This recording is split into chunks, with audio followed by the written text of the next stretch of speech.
As the decade comes to a close, I've thought a lot about Pixar over the past 10 years, especially with how sequels have dominated their features for the most part. Apparently we won't be seeing more anytime soon, so now I figured I'd ask, which is the worst sequel? Okay, the answer is obvious. Incredibles 2.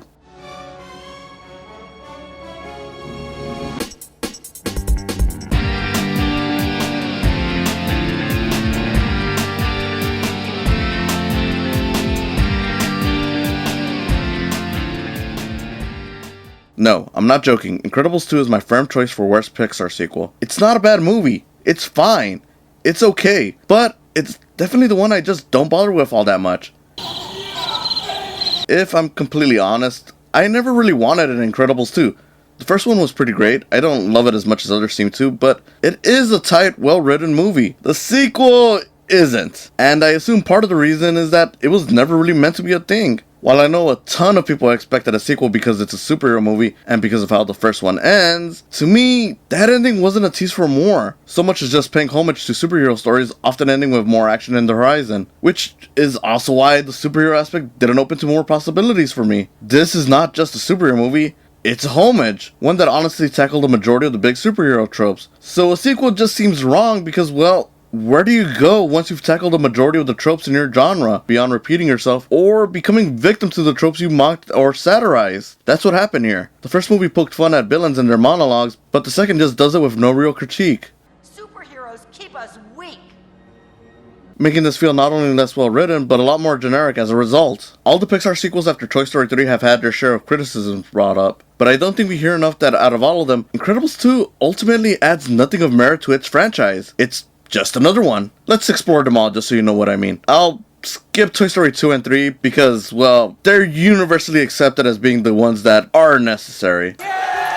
Starting with the first sequel after that, Cars 2. Look, I don't care how many times I have to say it, I really like this movie. It's fun, the action is great, the score is among Pixar's best, it's an entertaining film, and beyond that, Cars 2 shows us more of what a Cars world is like, while also further exploring different types of racing around the world. It's also a beautiful showcase of animation. Then after that, we got Monsters University, the only prequel from Pixar, and while it's largely a typical college film, it is exploring how education works in the Monsters world. Not to mention, it also makes sure to deliver a great message about the road to success being more than one specific vision. Moving on, Finding Dory is actually one of the more touching Pixar films, especially for those who live with disabilities or live with people who have them. I mean, I love the original, but Dory was the butt of jokes in that one, so to give her death was great. Even if there's not much new in the way of sea life, just expanding on her and her struggle proves to be great. And then Cars 3 is much more in line with the original. In a way, it actually feels more necessary than some of the other Pixar sequels I'm talking about, if only because the exploration of the rookie becoming older and having to accept that he'll need to pass the torch someday is a great idea for a sequel. It's just not as good as the idea is, though it's still quite good. And finally, there's Toy Story 4.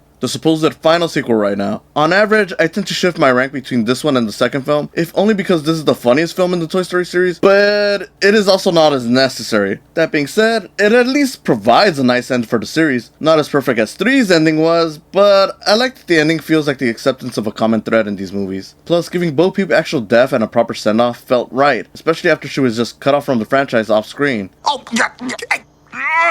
See, with those, I can justify an aspect. What can I justify about Incredibles 2? Again, I did enjoy Incredibles 2. It has funny moments. That Jack scene with the raccoon is one of Pixar's funniest scenes. The close quarters fight between Elastigirl and Screenslaver is intense, though it also hurt those prone to seizures, which is why I'm not showing it. The movie just feels like one giant been there, done that. Sure, the animation has improved, but it doesn't have enough to make me feel impressed. The new supers provide nice action beats, but without further exploration, that's all they were. And since the first movie had snippets of other supers, I never felt like this was new territory to pay homage to. The ideas that the movie played with that felt the most new just aren't explored well enough, so it just feels half-baked and regurgitated. Elastigirl taking the lead is a neat idea, and the focus on female empowerment could have made this feel fresh, but it never feels like the movie acknowledges the hardships and struggles of women in the workforce, which, given the movie's apparent time period of late 60s, early 70s, it's rather odd that it's absent. And then the movie focuses so much time on Bob being a stay-at-home dad, which is funny, but I've seen Mr. Mom, as well as the countless riffs on that story. Why was it needed here? The strongest aspect of the film is Jack, which is a newish idea to see them deal with a baby learning to use powers, but again,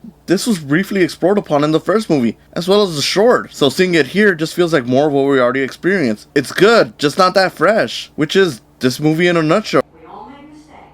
I really don't want to be down on this movie. It is fine, I enjoyed it, but it is among the most hollow experiences I've had with a theatrical animated sequel. At times, this just fits with the straight-to-video sequels Disney used to make. New material that doesn't really substantially add to their franchises. Even if I had a good time, none of the information was new to me. The choice to keep the hero band did little for the movie, the superhero homage stuff is just more of the same from the first, there's no substantial critiques on superhero tropes, and well, what else can I say? It just doesn't add anything necessary to the franchise. By the way, while it's a minor thing, I knew this movie was hollow when it didn't offer something as sharp as the no capes gag. That wasn't just hilarious, it was a good hint to the story's end, and a great critique on superhero design. I remember hearing that director Brad Bird said he intentionally avoided acknowledging the modern superhero film scene, which on paper sounds good, but ignoring the change in the film landscape since the first film, especially regarding the genre, is among the film's lacking qualities. With the first being a homage, why not consider the vast amount of films made sense? There's sharp criticism to be made, great moments to pay homage to.